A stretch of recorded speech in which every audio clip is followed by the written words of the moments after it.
ಅದಕ್ಕಾಗಿ ಈಗ ನೀವು ಉಪಕಾರನ ಚೆಕ್ ಮಾಡ್ಕೋಬೋದು. ನಮ್ಮದು ಕರೆಕ್ಟಾಗಿದೆ, ಈಗ ರೆಡಿಯಾಗಿದೆ. ನಿಮಗೆ ತೋರಿಸ್ತೇನೆ ಮುಂದೆ ಮತ್ತೆ ಏನಂಥೇಳಿ. Welcome back to YouTube channel. ಹೇಗಿದ್ರೆ ಎಲ್ಲರೂ ಸ್ನೇಹಿತರೆ? ಚೆನ್ನಾಗಿದ್ದೀರಾ? ನಾವು ಸಹ ಚೆನ್ನಾಗಿದ್ದೀವಿ ನೋಡಿ. ಈಗ ನಾನು ಏನು ಮಾಡ್ತಾಯಿದ್ದೀನಿ ಅಂತಂದರೆ ನೋಡಿ, ಇಷ್ಟೊಂದು ಪಾತ್ರೆ ರಾಸಿ ಫುಲ್ ಇಟ್ಕೊಂಡು ಕೂತಿದ್ದೀನಿ. ತೊಳಿಲಿಕ್ಕಿದೆ, ಅದರಲ್ಲಿ ತೊಳೆದು ಅರ್ಧ ಇದೆ, ತೊಳಿಲಿಕ್ಕೂ ಕೂಡ ಇದೆ. ಸ್ವಲ್ಪ ಲೇಟ್ ಮಾಡಿ ಲಾಗ್ ಸ್ಟಾರ್ಟ್ ಮಾಡ್ತಾಯಿದ್ದೀನಿ. ಯಾಕೆ ಅಂತಂದರೆ ಇಷ್ಟೊತ್ತನ ಮಾಡೋದಕ್ಕಾಗಲಿಲ್ಲ, ಅದು ಇದು ಕೆಲಸನೇ ಇರುತ್ತೆ ಬೆಳಗ್ಗೆ. ಈಗ ನಾನು ಬಂದು ಏನು ಮಾಡ್ತಾಯಿದ್ದೀನಿ ಅಂಥೇಳಿ ನಿಮಗೆ ಬನ್ನಿ ಇಲ್ಲಿ ತೋರಿಸ್ತೇನೆ. ಇವತ್ತೊಂದು ಇದು ಮಾಡ್ತಾಯಿದ್ದೀನಿ, ಮಸಾಲ ಚಾಟ್ಸ್. ಹಾಗೇನಿಲ್ಲ ವಿಡಿಯೋ ರೆಸಿಪಿ ಅಂತೇನಲ್ಲ, ಹಾಗೆ ಸ್ವಲ್ಪ ಸ್ವಲ್ಪ ವಿಡಿಯೋಗಳನ್ನ ಹಾಕ್ತಾ ಹೋಗ್ತೇನೆ. ಈಗ ನಮ್ಮ ಮರುಮಗ ಅವರು ಫಾರಿನ್ಗೆ ಹೋಗ್ತಾರೆ ಇನ್ನು 2-3 ದಿನದಲ್ಲಿ. ಅದಕ್ಕಾಗಿ ಸ್ವಲ್ಪ ಅವರಿಗೆ ಚಾಟ್ಸ್ ಮಾಡಿಕೊಡು ಅಂತಂದ್ರು ನಮ್ಮ ಮನೆಯವರು. ಅದೇ ಏನು ಮಾಡ್ತಾಯಿದ್ದೀನಿ ಅಂತೇಳಿ ತೋರಿಸ್ತೀನಿ ಬನ್ನಿ ಸ್ನೇಹಿತರೆ. ನಾನು ಒಂದು ಅರ್ಧ kg ಅಷ್ಟು ಒಣ ಬಟಾಣಿನ ನಿನ್ನೆ ನೆನೆ ಇಟ್ಟಿದ್ದೆ ನೈಟು. ಈಗ ಇವನ್ನ ಏನು ಮಾಡ್ತಾಯಿದ್ದೀನಿ ಅಂದರೆ ಒಂದು 2 ವಿಜಿಲ್ ಅಥವಾ 3 ವಿಜಿಲನ್ನು ಬರೆಸ್ಕೊತೇನೆ. ನಾನೀಗ ಕೂಗಿಸ್ಕೊತೇನೆ. ಕುಕ್ಕರ್ದು ಒಳಗಡೆ ನೀರು ಬೀಳ್ತಾ ಇದೆ ಇದ್ರೊಳಗಡೆ. ಅದು ಯಾಕೆ ಅಂತ ಯಾರಿಗಾದರೂ ಮಾಹಿತಿ ಇದ್ದರೆ ಹೇಳಿ ಪ್ಲೀಸ್. ತುಂಬಾ ನೀರು ಬರುತ್ತೆ ನನಗೆ ಹೊರಗಡೆ. ಸಿಟಿ ಹಾಕಿದ ತಕ್ಷಣ ಎಲ್ಲ ನೀರು ಹೊರಗೆ ಬೀಳ್ತಾ ಇದೆ. ಇದಕ್ಕೆ ರಬ್ಬರ್ ಹೋಗಿರ್ಬೋದು ಅಂಥೇಳಿ ಹೊಸ ರಬ್ಬರ್ ಹಾಕ್ಸಿದೆ, ಆದರೂ ಬೀಳ್ತಾಯಿದೆ. ಮತ್ತು ಸಿಟಿ ಹೋಗಿರ್ಬೋದು ಅಂತ ಸಿಟಿ ಕೂಡ ಹಾಕ್ಸಿದೆ, ಆದರೂ ಹೋಗ್ತಾ ಇದೆ. ಯಾಕೆ ಅಂತ ಗೊತ್ತಿಲ್ಲ ಸ್ನೇಹಿತರೆ. ಮತ್ತು ಈಗ ನಾನು ಇದನ್ನು 2-3 ವಿಜಿಲ್ ಹಾಕಿಸ್ಕೊತೀನಿ. ಅಷ್ಟರಲ್ಲಿ ಇದಕ್ಕೆ ಬೇಕಾಗುವಂಥ ಬೇರೆ ಪದಾರ್ಥಗಳನ್ನು ರೆಡಿ ಮಾಡ್ಕೊಂಡು ಬನ್ನಿ. ಇಲ್ಲಿ ಬಟಾಣಿ ಮಾತ್ರ ಮಸ್ತಾಗಿ ಬೆಂದಿದ್ದಾವೆ. ನಾನು ಅರ್ಧ kg ಮೇಲೆ ಬಟಾಣಿ ಬೇಯಿಸ್ಕೊಂಡಿದ್ದೀನಿ. ಈಗ ಇದು ಬೆಂದಿದೆ. ಈಗ ಒಗ್ಗರಣೆ ಕೊಡಲಿಕ್ಕೆ ರೆಡಿ ಮಾಡಿದ್ದೀನಿ. ಯಾಕಂದರೆ ತುಂಬ ಲೇಟ್ ಆಗುತ್ತೆ ಎಲ್ಲ ಎಣ್ಣೆ ಫ್ರೈಯಲ್ಲಿ. ಸ್ವಲ್ಪ ದೊಡ್ಡ ಪಾತ್ರೆಯಲ್ಲೇ ಮಾಡ್ತಾಯಿದ್ದೀನಿ. ನಾನು ಜಾಸ್ತಿ ಮಾಡ್ತಾಯಿದ್ದೀನಿ ಅಂತಲೇ ಹೇಳಿದ್ದೀನಿ. ಯಾಕೆ ಅಂದರೆ ನಮ್ಮ ಅಮ್ಮನಿಗೆಲ್ಲ ಕೊಡಲಿಕ್ಕೆ ಉಂಟು. ಹಾಗಾಗಿ ಇವರು ಇಲ್ಲಿ ರೆಡಿಯಾಗಿ ನಿಂತಿದ್ದಾರೆ. ನಾನು ಇಲ್ಲಿಗ ಇದನ್ನೆಲ್ಲವನ್ನು ಕಟ್ ಮಾಡಿ ಎತ್ತಿಟ್ಕೊಂಡಿದ್ದೀನಿ. ಇದೇನು ರೆಸಿಪಿ ಅಲ್ಲ, ಆದರೂ ಸ್ವಲ್ಪ ನೀಟಾಗಿ ಹೇಳ್ತೀನಿ ನಿಮಗೆ ಅಲ್ಲ ಸ್ನೇಹಿತರೆ. ಬನ್ನಿ ಈಗ ಹೇಗೆ ಮಾಡೋದು ಅಂತೇಳಿ ತೋರಿಸ್ತೀನಿ ನೋಡಿ. ಇಲ್ಲಿ ಈ ಪಾತ್ರೆ ಇಟ್ಕೊಂಡಿದ್ದೀನಿ. ಇದಕ್ಕೆ ಒಂದು 2-3 ಟೇಬಲ್ ಸ್ಪೂನ್ ಅಷ್ಟು ಎಣ್ಣೆ ಹಾಕಿದ್ದೀನಿ. ಇಲ್ಲಿ ಒಂದು 8-10 ಲವಂಗ ತೊಗೊಂಡಿದ್ದೀನಿ. ಹಾಗೆ 1-1.5 ಟೇಬಲ್ ಸ್ಪೂನು ಬಡೆ ಸೊಪ್ಪು, 2 ಟೇಬಲ್ ಸ್ಪೂನು ಕೊತ್ತಂಬರಿ ಬೀಜ, 1 ಟೇಬಲ್ ಸ್ಪೂನು ಜೀರಿಗೆ, 2 ಇಂಚಷ್ಟು ಚಕ್ಕೆ, ಹಾಗೆ 8-10 ಕಾಳುಮೆಣಸು. ಈಗ ಇಷ್ಟನ್ನು ಇದರೊಳಗಡೆ ತೊಗೊಂಡಿದ್ದೇನೆ ನೋಡಿ. ಇದು ಈಗ ಇಲ್ಲಿ ಎಣ್ಣೆ ಕೂಡ ಕಾದಿದೆ. ಇದರೊಳಗಡೆ ಹಾಕೋತೇನೆ. ಅಂದರೆ ಒಟ್ಟಿಗೆ ತೊಗೊಂಡಿದ್ದೆ ಸ್ನೇಹಿತರೆ. ಇಲ್ಲಿ ಈಗ ಇದನ್ನು ನಾವು ಫ್ರೈ ಮಾಡಬೇಕಾಗುತ್ತೆ ಚೆನ್ನಾಗಿ. ಹಸಿ ವಾಸನೆ ಹೋಗುವವರೆಗೂ ಫ್ರೈ ಮಾಡ್ಕೋಬೇಕು. ಇದು ಕೂಡಲೇ ಫ್ರೈ ಆಗುತ್ತೆ, ನಮಗೆ ಲೇಟ್ ಏನಾಗಲ್ಲ. ಹಾಗಾಗಿ ಈಗ 1 ನಿಮಿಷ ಇದನ್ನು ಫ್ರೈ ಮಾಡ್ತೇನೆ ನೋಡಿ. ಇದು 1 ನಿಮಿಷ ಆಗಿದೆ ಸ್ನೇಹಿತರೆ. ಇನ್ನು ಇದಕ್ಕೆ ಏನು ಹಾಕಬೇಕಂತ ಹೇಳಿ ನಿಮಗೆ ಹೇಳ್ತೀನಿ ಬನ್ನಿ. ಚಟ್ ಅನ್ನೋವಾಗ ಮಸಾಲೆ ಪರಿಮಳ ಎಷ್ಟು ಚೆನ್ನಾಗಿ ಬರತೈತಿ. ನಾವು ಒಂದು ಸ್ವಲ್ಪ ಜಾಸ್ತಿ ಕ್ವಾಂಟಿಟಿಲಿ ಮಾಡೋದ್ರಿಂದ ಒಂದು 10 ಕಾಯಿ ಮೆಣಸನ್ನು ತೊಗೊಂಡಿದ್ದೇನೆ. ತುಂಡು ಮಾಡಿ ತೊಗೊಂಡಿರೋದು. ಮುಖಕ್ಕೆಲ್ಲ ಸಿಡಿಯುತ್ತೆ, ಸ್ವಲ್ಪ ಸ್ಲೋ ಮಾಡಿ ಹಾಕೋಬೇಕಾಗುತ್ತೆ ಕಾಯಿ ಮೆಣಸು. ಒಂದು 2 ಇಂಚಷ್ಟು ಶುಂಠಿನ ಕಟ್ ಮಾಡಿ ಇಟ್ಕೊಂಡಿದ್ದೇನೆ. ಹಾಗೆ ಒಂದು 2 ಬೆಳ್ಳುಳ್ಳಿ ಗಡ್ಡೆ ಸಿಪ್ಪೆ ಬಿಡಿಸಿ ಅದನ್ನು ಒಂದರಲ್ಲೇ ಇಟ್ಕೊಂಡಿದ್ದೇನೆ. ಒಂದು ದಪ್ಪಂದು 2 ಅಥವಾ 3 ಈರುಳ್ಳಿನ ಸಿಪ್ಪೆ ತೆಗೆದು ಈ ಥರ ದಪ್ಪ ಸೈಜಲ್ಲಿ ಕಟ್ ಮಾಡಿ ಹಾಕ್ತಾಯಿದ್ದೀನಿ. ಇದೇ ಮಸಾಲೆಗೆ ಏನು ಅವಾಗೆಲ್ಲ ಕೊತ್ತಂಬರಿ ಬೀಜ ಇದನ್ನು ಹಾಕಿದ್ದೀವಲ್ಲ ಅದಕ್ಕೆ ಹಾಕ್ತಾಯಿದ್ದೀನಿ. ಇದೀಗ ಚೆನ್ನಾಗಿದು ಫ್ರೈ ಆಗಬೇಕು. ಇದು ಒಟ್ಟಿಗೆ ಇನ್ನೂ ಒಂದು ಪದಾರ್ಥ ಸೇರಿಸ್ತಾ ಇದ್ದೀನಿ. ಇದು ಟೊಮೆಟೊ ಬಂದು 4 ಇದೆ. 4 ಟೊಮೆಟೊ ಅಂದರೆ ನಾನು ಚಿಕ್ಕ ಟೊಮೆಟೊ ಇತ್ತು 4 ಹಾಕಿದ್ದೀನಿ. ಇದು ಅಲ್ಲ ಮೈಕೋಕಾಯಿ ಬರುತ್ತಲ್ಲ, ಅದೆಲ್ಲ ಹುಳಿ ಇರೋದಿಲ್ಲ ನೋಡಿ, ಅದೆಲ್ಲ. ಇದು ಸ್ವಲ್ಪ ಹುಳಿ ಇರೋದ್ರಿಂದ ಜವಾರಿ ಇದೆ, ನೋಡ್ಕೊಂಡು ಹಾಕ್ಕೊಳ್ಳಿ. ಜಾಸ್ತಿ ಹುಳಿ ಆಗಬಾರ್ದು. ಇದನ್ನು ಕೂಡ ದಪ್ಪ ಕಟ್ ಮಾಡಿ ಹಾಕ್ತಾಯಿದ್ದೀನಿ. ಇದು ಈಗ ಮಸಾಲೆನ ರುಬ್ಬಬೇಕು ನಾವು. ಇದು ಫುಲ್ ನೈಸ್ ಆಗಬೇಕು. ಇಲ್ಲೇ ನಾವು ಫ್ರೈ ಮಾಡೋವಾಗಲೇ ನೈಸಾಗಿ ಆಗಬೇಕು. ಆ ಥರ ಫ್ರೈ ಮಾಡ್ಕೋಬೇಕು. ಹೇಗೆ ಅಂದರೆ ಇಲ್ಲಿ ನೋಡಿ ಉಪ್ಪು ಹಾಕ್ತೇನೆ. ಉಪ್ಪು ಹಾಕಿದ ತಕ್ಷಣ ಸ್ವಲ್ಪ ಬೇಗನೆ ಫ್ರೈ ಆಗುತ್ತೆ, ಮೆತ್ತಗಾಗುತ್ತೆ ನೈಸಾಗಿ. ಆವಾಗ ನಾವು ಮತ್ತೆ ರುಬ್ಕೊಂಡ್ರೆ ಆಯಿತು.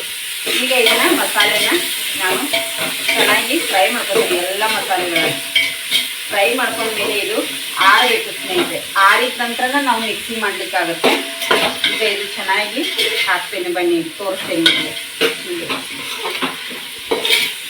ನೋಡಿ. ಇದರೊಟ್ಟಿಗೆ ಈಗ ಇದು ಚೆನ್ನಾಗಿ ಮೆತ್ತಗಬೇಕು. ಉಪ್ಪು ಹಾಕಿದರೆ ಬೇಗ ಮೆತ್ತಗ ಕೂಡ ಆಗುತ್ತೆ. ನೋಡಿ ಎಲ್ಲ ಮಸಾಲೆ ಇದರಲ್ಲೇ ಇದೆ. ಹಾಗಾಗಿ ಈಗ ಇದನ್ನು ಮಾಡ್ತೇನೆ. ಇದು ಮೆತ್ತಗಲ್ಲಿ ಒಂದು 5ರಿಂದ 6 ನಿಮಿಷ ಅಥವಾ 8 ನಿಮಿಷದವರೆಗೂ ಬೇಕು. ಅಲ್ಲಿ ಆದ ನಂತರ ತೋರಿಸ್ತೇನೆ ನಿಮಗೆ. ಮಸಾಲೆ ಈ ಥರ ಈಗ ಫ್ರೈ ಆಗಿದೆ ಸ್ನೇಹಿತರೆ. ಇದು ಚೆನ್ನಾಗಿ ತಣ್ಣಗಾಗಬೇಕು. ಮಿಕ್ಸಿ ಮಾಡ್ಕೋತಿರ್ತೀವಲ್ಲ ಅಷ್ಟೊಂದು ಇದಾಗಲ್ಲ, ಚೆನ್ನಾಗಿ ತಣ್ಣಗಾಗಬೇಕು. ಇದೀಗೆಲ್ಲ ತಣ್ಣಗಾಗಲಿ. ನಾನು ಇದೇ ದೊಡ್ಡ ಪಾತ್ರೆಯಲ್ಲಿ ಯಾಕೆ ಹುರಿದಿದ್ದೀನಿ ಅಂದರೆ ಅದರಲ್ಲೇ ನಾನು ಮಾಡೋದ್ರಿಂದ ಸುಮ್ಮನೆ ಮತ್ತೊಂದು ಎಣ್ಣೆ ಆಗುತ್ತಲ್ಲ, ಅದಕ್ಕಾಗಿ ಬಿಟ್ಟಿದ್ದೇನೆ. ಈಗ ಇಲ್ಲಿ ಆಲೂಗಡ್ಡೆನ ಪುಡಿ ಮಾಡ್ತಾಯಿದ್ದೀನಿ. ಸಣ್ಣದು ಇಷ್ಟು ಸಣ್ಣ ಸೈಜ್ದು ಒಂದು 8ರಿಂದ 10 ಆಲೂಗಡ್ಡೆ ತೊಗೊಂಡಿದ್ದೆ ನಾನು. ಒಂದು ಅರ್ಧ kg ಅಷ್ಟು ಈಗ ಪುಡಿ ಮಾಡ್ಕೊಳ್ತಾ ಇದ್ದೀನಿ. ಕಣ್ಣು ಉಳಿಬಾರ್ದಲ್ಲ, ಪುಡಿ ಆಗಬೇಕು, ಚೆನ್ನಾಗಿರುತ್ತೆ. ಅದಕ್ಕಾಗಿ ನೋಡಿ ಬನ್ನಿ ಈಗ ಇದನ್ನು ಮಾಡೋಣ ಸ್ನೇಹಿತರೆ.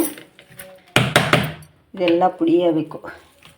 ಇದು ಆರಲಿ, ಅದಕ್ಕಾಗಿ ಅದು ಆರಿದೆ. ಇದು ಆರುವಷ್ಟು ಬಿಟ್ಟು ನಾನು ಈಗ ಏನಾದರೂ ಬೇರೆ ಕೆಲಸಗಳ ಕಡೆ ಗಮನ ಕೊಡ್ತೇನೆ ಸ್ನೇಹಿತರೆ. ಇಲ್ಲಿ ಮಸಾಲೆ ರೆಡಿಯಾಗಿದೆ, ಆರಿದೆ. ಈಗ ಅದಕ್ಕೆ ನಾನಿಲ್ಲಿ 1 ಕಟ್ನಷ್ಟು ಪುದೀನ, ಕ್ಲೀನ್ ಮಾಡಿ ತೊಳೆದಿಟ್ಟಿರೋಂಥ ಪುದೀನ ಇದು. ಇದಕ್ಕೆ ಈಗ ಕೊತ್ತಂಬರಿ ಸೊಪ್ಪನ್ನು ಅಷ್ಟೇ ಹಾಕ್ಕೊಳ್ಳಿ, ಚೆನ್ನಾಗಿರುತ್ತೆ. ನಾವು ಕೊತ್ತಂಬರಿ ಬೀಜ ಕೂಡ ರೆಡಿ ಮಾಡಿ ಹಾಕಿರ್ತೀವಿ ನೋಡಿ. ಬೀಜ ರೆಡಿ ಅಲ್ಲ, ಸಾರಿ, ಫ್ರೈ ಮಾಡಿ ಹಾಕಿರ್ತೀವಿ ಸ್ನೇಹಿತರೆ. ಈಗ ಇದ್ರ ಮೇಲೆ ಮುಚ್ಚಳ ಹಾಕಿ ಇದನ್ನು ಮಿಕ್ಸಿ ಮಾಡ್ತೀನಿ. ನೈಸಾಗಿ ಪೇಸ್ಟ್ ರೆಡಿ ಮಾಡ್ಕೊತೀನಿ. ಈಗ ನೋಡಿ ಸ್ನೇಹಿತರೆ, ಇಲ್ಲಿ ಈ ಥರ ಈಗ ಪೇಸ್ಟ್ ರೆಡಿಯಾಗಿದೆ. ಮಸಾಲೆ ಎಲ್ಲ ರೆಡಿಯಾಗಿದೆ. ಬನ್ನಿ ಈಗ ಆಫ್ ಮಾಡಿ ಸ್ನೇಹಿತರೆ. ಸಾರಿ, ಮರ್ತುಬಿಟ್ಟಿದೆ ನನಗೂ ಏನೋ ಒಂದು. ಈಗ ಇದಕ್ಕೆ ನಾನು ಸ್ವಲ್ಪ ಬೇಯಿಸಿಟ್ಟಿರೋಂಥ ಬಟಾಣಿಯನ್ನು ಹಾಕೋತೇನೆ ಮಿಕ್ಸಿ ಜಾರಿಗೆ. ನೋಡಿ, ಅಂದರೆ ಇದು ಒಂಥರ ಟೇಸ್ಟ್ ಕೊಡ್ತದೆ. ಬಟಾಣಿ ಒಡೆದಿರಬಾರ್ದು, ಇದೇ ಥರ ಇರಬೇಕು. ಒಂದು 2ರಿಂದ 3 ಟೇಬಲ್ ಸ್ಪೂನಷ್ಟು ಬಟಾಣಿ ಹಾಕ್ತೇನೆ. ಈಗ ಇದನ್ನು ನಾನು ರುಬ್ತೀನಿ, ಪೇಸ್ಟ್ ಮಾಡ್ಕೊತೇನೆ. ಮತ್ತು ನೋಡಿ ಎಲ್ಲ ರುಬ್ಕೊಂಡ ಮೇಲೆ ಸ್ನೇಹಿತರೆ, ಇಲ್ಲಿ ನಾನು ಮತ್ತೆ ಏನು ಮಸಾಲೆ ಫ್ರೈ ಮಾಡಿದ್ನಲ್ಲ ಅದೇ ಪಾತ್ರೆನ ತೊಗೊಂಡಿದ್ದೇನೆ. ಈಗ ಅದಕ್ಕೆ ಒಂದು 6ರಿಂದ 7 ಟೇಬಲ್ ಸ್ಪೂನ್ ಅಷ್ಟು ಎಣ್ಣೆ ಹಾಕಿದ್ದೀನಿ. ಸ್ವಲ್ಪ ಎಣ್ಣೆ ಜಾಸ್ತಿ ಹಾಕೋಬೇಕು ಫ್ರೈ ಮಾಡೋದಕ್ಕೆ. ಇಲ್ಲಿ ರುಬ್ಬಿರೋಂಥ ಮಸಾಲೆ ಎಲ್ಲ ಹಾಕ್ತಾಯಿದ್ದೀನಿ ನೋಡಿ. ನಮ್ಗೆ ಅಷ್ಟಾದರೆ ಸ್ವಲ್ಪನೇ ಮಾಡ್ತಿದ್ದೀವಿ, ಹಾಗಾಗಿ ಜಾಸ್ತಿ ಕ್ವಾಂಟಿಟಿಯಲ್ಲಿ ಮಾಡ್ತಾಯಿದ್ದೀನಿ. ದೊಡ್ಡ ಪಾತ್ರೆಯಲ್ಲೇ ಮಾಡ್ತಾಯಿದ್ದೀನಿ. ಇದೀಗ ಎಣ್ಣೆಯಾಗ ಫ್ರೈ ಆಗಬೇಕು ನಮಗೆ. ಎಲ್ಲ ಹಸಿ ವಾಸನೆ ಹೋಗೋವರೆಗೂ ಒಂದು 3-4 ನಿಮಿಷ ಫ್ರೈ ಮಾಡಬೇಕಾಗತ್ತೆ ಎಲ್ಲ ಕಡೆ. ನೋಡಿ, ಈಗ ಎಲ್ಲ ಮಿಕ್ಸ್ ಆಗಿದೆ, ಫ್ರೈ ಕೂಡ ಆಗಿದೆ. ಮಿಕ್ಸಿ ಜಾರ್ ಒಳಗಡೆ ನೀರು ಹಾಕ್ಕೊಂಡು ಈ ಥರ ಮಾಡ್ಕೊಳ್ಳಿ, ಯಾಕಂದರೆ ತುಂಬಾ ಮಸಾಲೆ ಇರುತ್ತೆ ಅದರೊಳಗಡೆ ಇನ್ನೂ. ಹಾಗೆ ಅದಕ್ಕಾಗಿ ಯಾರೂ ವೇಸ್ಟ್ ಮಾಡಲಿಕ್ಕೆ ಹೋಗಬೇಡಿ ಸ್ನೇಹಿತರೆ. ಯಾರೂ ಮಾಡಲ್ಲ ಅಂದ್ಕೊಂಡಿದ್ದೇನೆ. ಅಂದರೆ ಯಾರು ಮಸಾಲೆಗಳನ್ನು ರುಬ್ಬಿರ್ತೀವಲ್ಲ ಎಲ್ಲರೂ ಮಿಕ್ಸಿ ಜಾರ್ ನೀರು ಹಾಕತ್ತಾರೋ, ಅದಕ್ಕಾಗಿ ಹೇಳಿದ್ದು. ಈಗ ಇದನ್ನು ಕುದಿಸ್ಕೋಬೇಕಾಗತ್ತೆ ಒಂದು ಕುದಿ ನಾವು ಮಸಾಲೆನ ಚೆನ್ನಾಗಿ. ಈಗ ಇದಕ್ಕೆ ರುಚಿಗೆ ತಕ್ಕಷ್ಟು ಉಪ್ಪನ್ನು ಕೂಡ ಸೇರಿಸ್ತೀನಿ. ಆವಾಗಲೇ ಮಸಾಲೆ ಫ್ರೈ ಮಾಡೋ ಮುಂದೆ ಹಾಕಿದ್ನೆಲ್ಲ ಉಪ್ಪು, ಈಗಲೂ ಸ್ವಲ್ಪ ಹಾಕ್ತೀನಿ ನೋಡಿ. ರುಚಿಗೆ ತಕ್ಕಷ್ಟು ಉಪ್ಪನ್ನು ಕೂಡ ಈಗ ಸೇರಿಸ್ತಾ ಇದ್ದೀನಿ. ಸ್ವಲ್ಪ ಈಗ ಜಾಸ್ತಿ ಹಾಕ್ತೀನಿ, ಮತ್ತು ನೋಡ್ಕೊಂಡು ಹಾಕಿದರೆ ಆಯಿತು ಸ್ನೇಹಿತರೆ. ಈಗ ಒಂದು 2 ಟೇಬಲ್ ಸ್ಪೂನ್ ಅಷ್ಟು ಹಾಕಿದ್ದೀನಿ. ಆವಾಗಲೇ ಒಂದು ಅರ್ಧ ಟೇಬಲ್ ಸ್ಪೂನ್ ಅಷ್ಟು ಹಾಕಿದೆ. ಈಗಿದು ಸ್ವಲ್ಪ ಕುದೀಲಿ, ಒಂದು 2ರಿಂದ 3 ನಿಮಿಷ ಕುದೀಲಿ. ನೋಡಿ, ಇಲ್ಲಿ ಕುದಿ ಬಂದಿದೆ ಸ್ನೇಹಿತರೆ. ಇದೀಗ ಅಂದರೆ ಮಸಾಲೆ ಕುದಿಬೇಕು ಚೆನ್ನಾಗಿ, ನಿಮ್ಗೆ ಕಾಣ್ತಿರ್ಬೋದು. ಈಗ ಇದಕ್ಕೆ ನಾನು ಆಲೂಗಡ್ಡೆ ಬೇಯಿಸಿಟ್ಕೊಂಡಿದ್ನೆಲ್ಲ ಸ್ನೇಹಿತರೆ, ಆಲೂಗಡ್ಡೆನ ಹಾಕ್ಕೊಂಡ್ಬಿಡ್ತೀನಿ. ಆಲೂಗಡ್ಡೆ ಎಲ್ಲ ಬೇಯಿಸಿ ಪುಡಿ ಮಾಡಿ ಇಟ್ಟಿರೋದು. ಆಲೂಗಡ್ಡೆ ಒಳಗಡೆ ದಮ್ ಪೀಸ್ ಎಲ್ಲ ಇರಬಾರ್ದು, ತಿನ್ನುವಾಗ ಬಾಯಿಗೆ ಕೂಡ ಸಿಗುತ್ತೆ ನಮಗೆ ಎಲ್ಲ. ಈಗ ಆಲೂಗಡ್ಡೆನ ನಾನು ಪುಡಿ ಮಾಡ್ಕೊಂಡ್ಬಿಡ್ತೀನಿ ಇದರೊಟ್ಟಿಗೆ ಹೊಂದೋ ರೀತಿ. ಈಗ ನೋಡಿ, ನನ್ನ ಮಕ್ಕಳಿಗೆ ಅಂದರೆ ತುಂಬಾ ಇಷ್ಟ. ಇನ್ನೂ ನನ್ನ ಮಗನಿಗೆ ಅಂದರೆ ಸಿಕ್ಕಾಪಟ್ಟೆ ಇಷ್ಟ ಸ್ನೇಹಿತರೆ. ಇದು ಅವನೇ ಇಲ್ಲ, ನನಗದೇ ಬೇಜಾರು. ಹೋಗ್ತೇವೆ ಇನ್ನೊಂದು 2 ದಿನದಲ್ಲಿ ಅವನ ಹತ್ರ. ಅಲ್ಲಿ ತನಕ ಇಟ್ಟು ತೊಗೊಂಡು ಹೋಗ್ಲಿಕ್ಕೆ ಇಷ್ಟ ಆಗಲ್ಲ. ಅದಕ್ಕಾಗಿ ಪರವಾಗಿಲ್ಲ, ಮತ್ತೆಂತ ಮಾಡೋದು. ಈಗ ಅವ್ರು ಬಂದಿದ್ರಲ್ಲ, ಅದಕ್ಕಾಗಿ ಮಾಡ್ತಾಯಿದ್ದೆ. ನಾನು ಏನೇ ಮಾಡಿದ್ರು ನನ್ನ ಡೈಲಿ ಲಾಗ್ ನೋಡೋರಿಗೆ ಗೊತ್ತೇ ಆಗುತ್ತೆ ನಾನು ಏನೇ ಮಾಡಿದ್ರು ಮನೆಯಲ್ಲಿ ಅವರಿಗೆ ಕೊಟ್ಟು ಬಂದೇ ಬರ್ತೀನಿ ಅಂಥೇಳಿ. ಉತ್ತರ ಕರ್ನಾಟಕ ಜನನೇ ಹಾಗೆ ಅಲ್ವಾ ಸ್ನೇಹಿತರೆ. ನೋಡಿ ಈಗ ಇದನ್ನೆಲ್ಲ ಈಗ ಮಿಕ್ಸ್ ಮಾಡ್ಕೊಂಡ್ಬಿಡ್ತೀನಿ ಸ್ಲೋ ಉರಿ ಇಟ್ಕೊಂಡು. ನೋಡಿ ಈಗ ಇದೆಲ್ಲ ಮಿಕ್ಸ್ ಆಗಿದೆ ಸ್ನೇಹಿತರೆ. ನಿಮಗೆ ಫುಲ್ ರೆಸಿಪಿ ಥರನೇ ಬರುತ್ತೆ ಅಂದ್ಕೊಂಡಿದ್ದೀನಿ ಅಂತ ಡೀಟೇಲ್ಸ್ ಆಗಿ ಹೇಳ್ತಾ ಇದ್ದೇನೆ. ಎಲ್ಲರೂ ಕೇಳ್ತಾರೆ ರೆಸಿಪಿ ಹಾಕಿ ಅಂಥೇಳಿ. ಹಾಗಾಗಿ ಈಗ ನಾನು ಡೈರೆಕ್ಟ್ ಹಾಕಿ ರೆಸಿಪಿನ ಹಾಕ್ತಾಯಿದ್ದೀನಿ. ಮುಖಕ್ಕೆಲ್ಲ ಸಿಡಿಲಿಕ್ಕತ್ತಿದೆ ಕುದ್ದು ನನಗೆ. ಸ್ನೇಹಿತರೆ ಎಲ್ಲ ಮಿಕ್ಸ್ ಆಗಿದೆಯಲ್ಲ, ಇದು ಸ್ವಲ್ಪ ಕುದಿಸ್ಕೊಂಡೆ ಆಲೂಗಡ್ಡೆ ಹಾಕಿದ ಮೇಲೇನು. ಈಗ ಇದಕ್ಕೆ ನೋಡಿ ಮಸಾಲೆಗಳನ್ನು ಹಾಕೊಂಡು ಬನ್ನಿ ಒಂದ್ಸತಿ. ಇದಕ್ಕೆ ಗರಂ ಮಸಾಲೆ ಹಾಕ್ತಾಯಿದ್ದೀನಿ ನೋಡಿ. 1.5 ಟೇಬಲ್ ಸ್ಪೂನಷ್ಟು ಗರಂ ಮಸಾಲೆ ನೋಡಿ. 1 ಟೇಬಲ್ ಸ್ಪೂನಷ್ಟು ಮ್ಯಾಂಗೋ ಪೌಡರ್ ಇದ್ದರೆ ಹಾಕೊಳ್ಳಿ, ತುಂಬ ಚೆನ್ನಾಗಿರುತ್ತೆ ಇದಕ್ಕೆ, ಹುಳಿಯಾಗಿ ಸ್ವಲ್ಪ. ಮತ್ತು ಹಾಗೆ ಇದಕ್ಕೆ ಚಾಟ್ ಮಸಾಲೆ ಹಾಕಬೇಕು, ತುಂಬ ಚೆನ್ನಾಗಿರುತ್ತೆ ನೋಡಿ. ಚಾಟ್ ಮಸಾಲೆ 1 ರಿಂದ 1.5 ಟೇಬಲ್ ಸ್ಪೂನಷ್ಟು ಹಾಕ್ತೀನಿ, ನೋಡಿಕೊಂಡು ಹಾಕ್ಕೊಳ್ಳಿ. ಈಗ ಇದನ್ನು ಮಿಕ್ಸ್ ಮಾಡ್ಕೊಂಡ್ಬಿಡ್ತೀನಿ. ನಿಮಗೆ ಇದೆಲ್ಲ ಕುದ್ದ ನಂತರ ಎಲ್ಲ ಹಾಕ್ತಿರಲ್ಲ, ಲಾಸ್ಟಲ್ಲಿ ಖಾರ ಉಪ್ಪು ಚೆಕ್ ಮಾಡ್ಕೊಳ್ಳಿ. ಕಾಯಿ ಮೆಣಸು ಮಾತ್ರ ಹಾಕಿದ್ದೀನಿ, ಚಿಲ್ಲಿ ಪೌಡರ್ ಹಾಕಿಲ್ಲ. ಯಾಕೆ ಅಂದರೆ ನಿಮಗೆ ಬೇಕಾದರೆ ಚಿಲ್ಲಿ ಪೌಡರ್ ಕೂಡ ಹಾಕ್ಕೋಬೋದು ಮೇಲ್ಗಡೆನೆ. ನಾನು ಚಿಲ್ಲಿ ಪೌಡರನ್ನು ಯೂಸ್ ಮಾಡಿಲ್ಲ ಸ್ನೇಹಿತರೆ, ಇಲ್ಲಿ ಕಾಯಿ ಮೆಣಸು ಮಾತ್ರ. ಇದು ಇಷ್ಟು ಗಟ್ಟಿ ಇದೆ ಅಂತ ಅಂದ್ಕೊಳ್ಳಿಕ್ಕೆ ಹೋಗ್ಬಿಡಿ. ಇನ್ನೂ ಇಲ್ಲಿ ನಾನು ಸಾಮಾನು ಹಾಕಬೇಕಾಗಿದೆ ಅದಕ್ಕೆ. ನೋಡಿ ಇಲ್ಲಿ ಏನು ಇದನ್ನು ಮಾಡಿದ್ದೆಲ್ಲ ಬಟಾಣಿ ಬೇಯಿಸ್ಲಿಕ್ಕೆ ಹಾಕಿದ್ನೆಲ್ಲ ಸ್ನೇಹಿತರೆ, ಡೈರೆಕ್ಟ್ ಅದೇ ನೀರು ಸಮೇತನೇ ಹಾಕ್ತಾಯಿದ್ದೀನಿ. ನೀರೇನು ಚೆಲ್ಲಿಲ್ಲ. ಅದಕ್ಕೂ ಸ್ವಲ್ಪ ಉಪ್ಪು ಹಾಕಿ ನಾನಿಲ್ಲಿ ಬೇಯಿಸಿರೋದ್ರಿಂದ ಇದನ್ನು ಮಾಡಲಿಲ್ಲ ಅದಕ್ಕಾಗಿ. ನೋಡಿ ಈಗ ನಮಗೆ ನೀರು ಎಷ್ಟು ಬೇಕು ಅಷ್ಟು ನೋಡಿಕೊಂಡು ಹಾಕಬೇಕು. ಇದು ಕುದಿಬೇಕು, ಇನ್ನೂ ಸ್ವಲ್ಪ ನಾವು ನೀರು ಹಾಕ್ಕೋಬೇಕಾಗತ್ತೆ ಇದ್ರ ಒಳಗಡೆ. ನೋಡಿ ಈಗ ನೀರು ಹಾಕ್ತೇನೆ ನೋಡಿ, ಇನ್ನೂ ಕುದಿಬೇಕಲ್ಲ, ಅದಕ್ಕಾಗಿ ನಾನಿನ್ನು ನೀರು ಹಾಕ್ತೀನಿ. ತುಂಬ ಗಟ್ಟಿ ಆದರೆ ಕೂಡ ಸರಿ ಅನಿಸಲ್ಲ, ಅದಕ್ಕಾಗಿ ಈಗ ಇದು ಚೆನ್ನಾಗಿ ಕುದಿಬೇಕು ನಮಗೆ. ಕುದೀಲಿ. ಕುದ್ದ ನಂತರ ಇದ್ರ ಉಪ್ಪು ಖಾರ ಚೆಕ್ ಮಾಡ್ಕೊಳ್ಳಿ ಸ್ನೇಹಿತರೆ, ಹೇಗಿದೆ ಅಂಥೇಳಿ ನಮಗೆ ಗೊತ್ತಾಗುತ್ತೆ. ಈಗಿದು ಚೆನ್ನಾಗಿ ಕುದೀಲಿ ಸ್ನೇಹಿತರೆ. ಈಗ ಇದು ರೆಡಿಯಾಗಿದೆ. ಈಗ ನೋಡಿ ಇಷ್ಟು ತಿಳುವಾಗಿದ್ದರೆ ಸಾಕು ನಮಗೆ, ಜಾಸ್ತಿ ಗಟ್ಟಿ ಬೇಡ. ಆರಿದ ನಂತರ ಇನ್ನೂ ತುಂಬಾ ಗಟ್ಟಿ ಆಗುತ್ತೆ ಇದು. ಅದಕ್ಕಾಗಿ ಈಗ ನೀವು ಉಪ್ಪು ಖಾರನ ಚೆಕ್ ಮಾಡ್ಕೋಬೋದು. ನಮ್ಮದು ಕರೆಕ್ಟಾಗಿದೆ, ಈಗ ರೆಡಿಯಾಗಿದೆ. ನಿಮಗೆ ತೋರಿಸ್ತೇನೆ ಮುಂದೆ ಮತ್ತೆ ಏನಂಥೇಳಿ. ನೋಡಿ ಇಲ್ಲಿ ಗೋಧಿ ಹಿಟ್ಟು ತೊಗೊಂಡಿದ್ದೀನಿ ನಾನು. ಅಂದರೆ ಈಗ ಮಸಾಲೆ ರೆಡಿ ಮಾಡಿಟ್ಟಿವಲ್ಲ ಆವಾಗಲೇ ಬಟಾಣಿದು, ಅದಕ್ಕೆ ಹುರಿಬೇಕಲ್ಲ. ಎಲ್ಲ ಥರ ಹೊರಗಡೆ ಕೊಂಡು ತಂದು ಮಾಡೋಕ್ಕಿಂತ ಮನೆಯಲ್ಲೇ ಮಾಡ್ಕೊಳ್ಳಿ, ಈಜಿಯಾಗಿ. ಇದರ ರೆಸಿಪಿ ಇನ್ನೊಂದು ಸತಿ ಹಾಕ್ತೀನಿ ನಾನು. ಈಗ ಸ್ವಲ್ಪ ಹಾಕ್ತಾಯಿದ್ದೀನಿ. ಇಲ್ಲಿ ಸ್ವಲ್ಪ ಒಂದು ಅರ್ಧ kg ಸ್ವಲ್ಪ ಜಾಸ್ತಿ ಇದೆ ಗೋಧಿ ಹಿಟ್ಟು ತೊಗೊಂಡಿದ್ದೀನಿ. ಅದಕ್ಕೆ ರುಚಿಗೆ ತಕ್ಕಷ್ಟು ಉಪ್ಪು, ಹಾಗೆ ಸ್ವಲ್ಪ ಚಿರೋಟಿ ರವೆ. ಏನಾಯ್ತಮ್ಮ, ನಾನು ಉಪ್ಪು ಹಾಕಿರೋ ಶ್ರೇಯಾಗ ಆಶ್ಚರ್ಯ ಅನಿಸ್ತು, ನೀವು ಉಪ್ಪು ಹಾಕ್ತಾಯಿಲ್ಲಮ್ಮ ಅಂತೇಳಿ ಉಪ್ಪು ಹಾಕೊಂಬಂದಿದ್ದೆ ಸ್ನೇಹಿತರೆ, ಗೋಧಿ ಹಿಟ್ಟಿಗೆ ಮಿಕ್ಸ್ ಮಾಡಿ. ಮತ್ತೆ ವಿಡಿಯೋ ಮಾಡ್ಬೇಕು ಅನಿಸ್ತು, ಅದಕ್ಕಾಗಿ ಹೇಳ್ತಾಯಿದ್ದೀನಿ. ಇಲ್ಲಿ ಇದಕ್ಕೆ ಈಗ ಚಿರೋಟಿ ರವೆ ಒಂದು 3 ಮುಷ್ಟಿಯಷ್ಟು ಚಿರೋಟಿ ರವೆ ಹಾಕೋತೀವಿ. ಯಾಕಂದರೆ ಪೂರಿ ಸ್ವಲ್ಪ ನಮಗೆ ಗಟ್ಟಿ ಬರಬೇಕು. ಬರೀ ಗೋಧಿ ಹಿಟ್ಟು ಅಷ್ಟೇ ಆದರೆ ಗಟ್ಟಿ ಬರಲ್ಲ.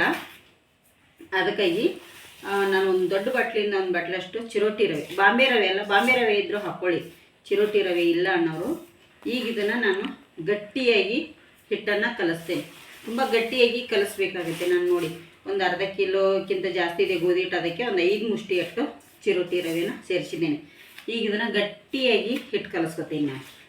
ಚಪಾತಿ ಕಲಿಸ್ತೀವಲ್ಲ ಅದಕ್ಕಿಂತ ಸ್ವಲ್ಪ ಗಟ್ಟಿನೇ ಕಲಿಸ್ಕೊಳ್ಳಿ, ಚೆನ್ನಾಗಿರುತ್ತೆ. ಇದು ಹಿಟ್ಟು ಕಲಿಸಿ ತೋರಿಸಿ.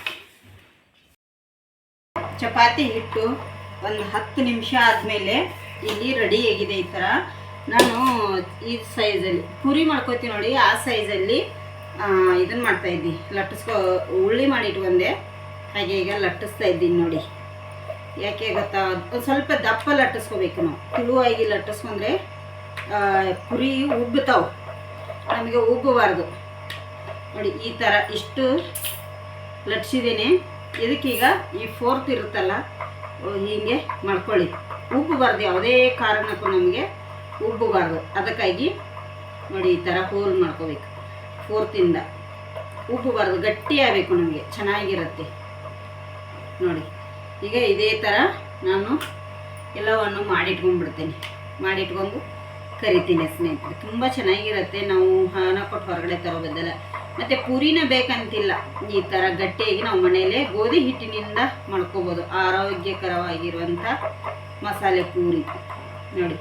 ಈ ಥರದ ಮಸಾಲೆ ಹಾಕಿ ನಾನು ಇದನ್ನು ಕೂಡ ಮಾಡ್ತೇನೆ. ಈಗ ಬರೀ ಗೋಧಿ ಹಿಟ್ಟು, ರವೆ, ಉಪ್ಪು ಅಷ್ಟೇ ಹಾಕಿ ಮಾಡಿದ್ದೀನಿ. ಇದು ಯಾವ ಥರ ಮಾಡೋದು ಅಂತೇಳಿ ಒಮ್ಮೆ ಡಿಕ್ಲೇರ್ ಆಗಿ ನಿಮಗೆ ತೋರಿಸ್ತೇನೆ ಕ್ಲಿಯರಾಗಿ. ಇದ್ರ ಮೆಸೇಜ್ ಕೂಡ ಹಾಕಿದ್ದಾರೆ, ತೋರಿಸಿ ಮೇಡಮ್ ಅಂಥೇಳಿ. ತೋರಿಸ್ತೇನೆ ಸ್ನೇಹಿತರೆ ನಿಮಗೆ.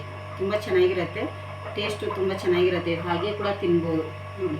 ಹೋಲ್ ಬೀಳ್ತದೆ, ಉಬ್ಬಲ್ಲ ಪೂರಿ ನಮಗೆ. ಇದೇ ಥರ ಎಲ್ಲ ಮಾಡಿ ರೆಡಿ ಮಾಡಿ ಇಟ್ಕೊಳ್ತೀವಿ ನೋಡಿ. ಇಲ್ಲಿ ನಾನು ಏನು ಮಾಡಿಟ್ಟಿರುವಂಥ ಹಪ್ಪಳ ಥರ ಕರಿತಾ ಇದ್ದೀನಲ್ಲ, ಅವ್ನು ಮಾಡಿರೋವಂಥ ಹಪ್ಪಳನ ಸ್ನೇಹಿತರೆ ನಾನು ಮನೆಯಲ್ಲೇ ಮಾಡ್ತೇನೆ ಈ ಥರ ಮಸಾಲೆ ಪುರಿಗೆಲ್ಲ. ಈಗ ನೋಡಿ ತುಂಬಾ ತೆಳುವಾಗಿರಬೇಕು. ತುಂಬ ದಪ್ಪ ಆದರೆ ಏನಾಗುತ್ತೆ ಅಂದರೆ ಅವು ತುಂಬ ಗಟ್ಟಿಯಾಗಿಬಿಡ್ತಾವೆ. ತುಂಬ ತೆಳುವಾಗಿ ಚೆನ್ನಾಗಿ ಆಗಬೇಕು. ಹೋಲಂತೂ ತುಂಬಾ ಮಾಡಬೇಕಾಗತ್ತೆ. ಹಾಗಾಗಿ ಒಮ್ಮೆ ಡೀಟೇಲ್ಸಾಗಿ ವಿಡಿಯೋ ಹಾಕ್ತೀನಿ. ಇವತ್ತಿನ ವಿಡಿಯೋ ನಾನು ಎಲ್ಲ ರೆಡಿ ಮಾಡಿ ನಿಮಗೆ ತೋರಿಸೋದಕ್ಕಾಗಿಲ್ಲ, ಆಲ್ರೆಡಿ ಇಷ್ಟ ತೋರಿಸಿದ್ದೀನಿ. ಅಂದರೆ ರೆಸಿಪಿ ಥರ ಲಾಸ್ಟಲ್ಲಿ ಎಲ್ಲ ಸರ್ವ್ ಮಾಡಿ ತೋರಿಸ್ತೀವಿ ನೋಡಿ, ಆ ಥರ ತೋರಿಸ್ಲಿಕ್ಕೆ ಆಗಲಿಲ್ಲ. ಯಾಕೆ ಅಂತಂದರೆ ನನಗೆ ತುಂಬಾ ಕೆಲಸ ಇರೋದರಿಂದ, ಮತ್ತು ಬೇಗ ನಾವು ಅವ್ರ ಮನೆಗೆ ತೊಗೊಂಡು ಹೋಗ್ಲಿಕ್ಕೆ ಕೂಡ ಇತ್ತು. ಅದಕ್ಕಾಗಿ ಅದೇ ಥರ ಏನು ಮಾಡಿದ್ನಲ್ಲ, ಇನ್ನೇನಿಲ್ಲ, ಅವನು ಮಾಡಿರೋಂಥ ಹಪ್ಪಳ ತುಂಡು ಮಾಡಿ ಮುರಿದ್ಬಿಟ್ಟು ಒಂದು ತಟ್ಟೆಗೆ ಹಾಕ್ಕೊಂಡು ಮೇಲ್ಗಡೆ ಮಾಡಿಟ್ಟಿರೋಂಥ ಬಟಾಣಿ ಪದಾರ್ಥ ಹಾಕಿದರೆ ಸ್ವಲ್ಪ ಈರುಳ್ಳಿ, ಕ್ಯಾರೆಟು, ಮೇಲ್ಗಡೆಯಿಂದ ಟೊಮೆಟೊ, ಕೊತ್ತಂಬರಿ ಸೊಪ್ಪು ಹಾಕಿಬಿಟ್ರೆ, ಸ್ವಲ್ಪ ಸೇವು ಹಾಕಿಬಿಟ್ರೆ ರೆಡಿ ಆಗುತ್ತೆ ಮಸಾಲೆ ಪುರಿ. ನಾನು ಇದೆಲ್ಲ ಈಗ ರೆಡಿ ಮಾಡ್ಕೊಂಡಿದ್ದೆ. ಆದರೆ ಸ್ನೇಹಿತರೆ ಯಾವುದನ್ನು ತೋರಿಸ್ಲಿಕ್ಕೆ ಆಗಲಿಕ್ಕೆ, ಯಾಕೆ ಸಿಕ್ಕಾಪಟ್ಟೆ ಕೆಲಸ ಆಗುತ್ತೆ ನನಗೂ ಕೂಡ. ಹಾಗಾಗಿ ನಾನು ಮನೇಲಿ ಯಾರೂ ತಿನ್ನೋ ತನಕ ನಿಲ್ಲಿಲ್ಲ, ಯಾಕಂದರೆ ಎಲ್ಲ ರೆಡಿ ಮಾಡ್ಕೊಂಡು ತೊಗೊಂಡು ಹೋದೆ. ಅವ್ರಿಗೆ ಲೇಟ್ ಆಗುತ್ತೆ ಅಂಥೇಳಿ ಸಾಯಂಕಾಲ ಟೈಮ್ ಕೂಡ ತುಂಬ ಬಂದಿತ್ತು, ಬೇಗ ಹೊರಟಿದ್ನೆಲ್ಲ. ಅದಕ್ಕಾಗಿ ಇವತ್ತಿನ ವಿಡಿಯೋ ಎಷ್ಟಾಗಿದ್ದರೆ ಒಂದು ಲೈಕ್ ಮಾಡಿ, ಶೇರ್ ಮಾಡಿ, ಕಮೆಂಟ್ ಕೂಡ ಮಾಡಿ.